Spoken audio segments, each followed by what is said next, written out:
तो जैसे कि कल मैंने आप लोगों को क्या बता दिया था कि सिलेबस क्या है, सही बात है ना। उसके बाद में कल हमने लगभग यहीं से शुरुआत करी थी। आज हम अपने मूल काम पे आ रहे हैं, यानी कि हमें अब जानना है, पढ़ना है जो हमारा सिलेबस है, यानी इतिहास। तो हमने कल बात करी थी, वैसे फिर से वहीं से शुरू करेंगे कि इतिहास को यदि हमें समझना है तो क्योंकि वो बहुत क्या है, बड़ा सब्जेक्ट है, और वो बड़ा है इसीलिए उसको बारीकी से समझना है यदि, तो आपको उसको क्या करना पड़ेगा, छोटे छोटे भागों में क्या करना पड़ेगा, बांटना पड़ेगा। तो छोटे छोटे भागों में बांटने के लिए सबसे पहले छोटे में बांटना पड़ेगा। तो सबसे पहला जो बांटने का क्रम होता है इतिहास में, वो इतिहास को हम 3 भागों में क्या करेंगे, बांटेंगे। अब ये जो 3 भाग होंगे ये कौन से होंगे, तो सबसे पहला जो भाग है वो कौन सा है, प्राक इतिहास। सही बात है कि नहीं। और कल मैंने आपको कहा था कि प्राक इतिहास कौन सा इतिहास है, वह इतिहास जिसके बारे में हम अनुमान लगाते हैं। आ रहा है ना समझ में, जिसके किसी भी प्रकार के साक्ष्य हमारे पास उपलब्ध नहीं है, क्योंकि जब से पृथ्वी बनी है करोड़ों साल पहले से, तब से कुछ ना कुछ बदलाव हो रहे हैं, और जो बदलाव हैं उनको जानना ही क्या है, इतिहास को समझना है। तो हम यहां पर कहेंगे प्राक इतिहास कौन सा इतिहास है, जिसके साक्ष्य प्राप्त है ना, जिसके साक्ष्य प्राप्त नहीं। तो हम कैसे पता करते हैं, अनुमान से। किससे प्राप्त करते हैं, अनुमान से हम यहां पर प्राक इतिहास को देखते हैं। तो ये हमारा पहला हिस्सा हो गया। दूसरा जो हिस्सा होता है उसको हम क्या कहते हैं, आज्ञ इतिहास कहते हैं, है ना। आज्ञ इतिहास कौन सा इतिहास होता है, वो इतिहास जिसके साक्ष्य तो उपलब्ध हैं लेकिन उसे पढ़ा या समझा नहीं जा सकता। तो आज्ञ इतिहास की यदि हम बात करें तो साक्ष्य प्राप्त, साक्ष्य क्या है, प्राप्त हैं, पर है ना, पढ़े और समझे नहीं जा सकते।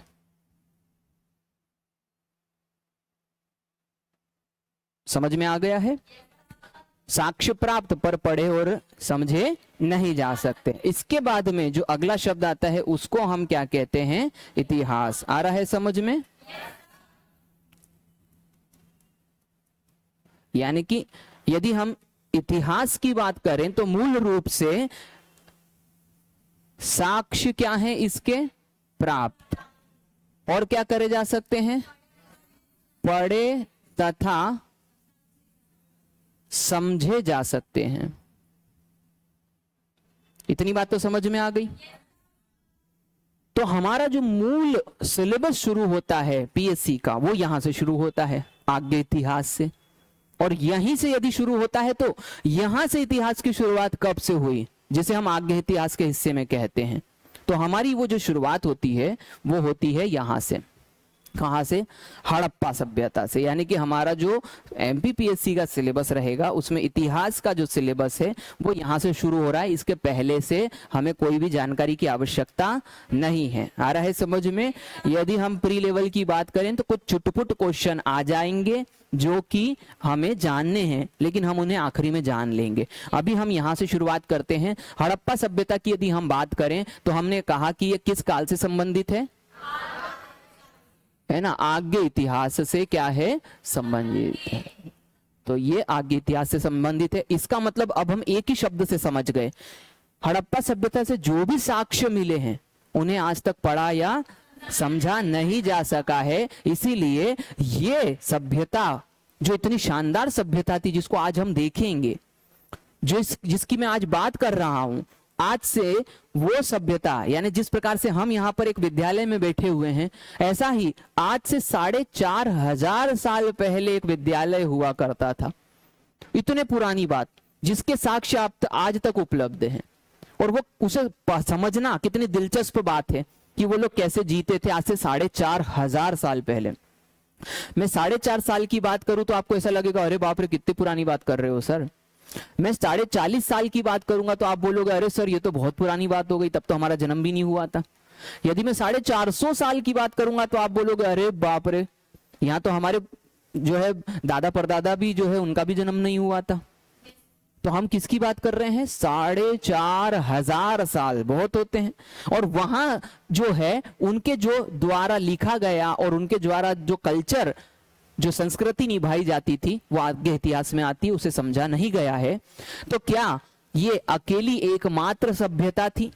नहीं सर, ऐसे कुछ और भी सभ्यताएं थी जो इन्हीं सभ्यताओं के साथ में ही चल रही थी। लेकिन आज हमें पता है, इन लोगों को बहुत बाद में पता हुआ, पता नहीं था ये नहीं है, इनके बाद में अपन पढ़ेंगे।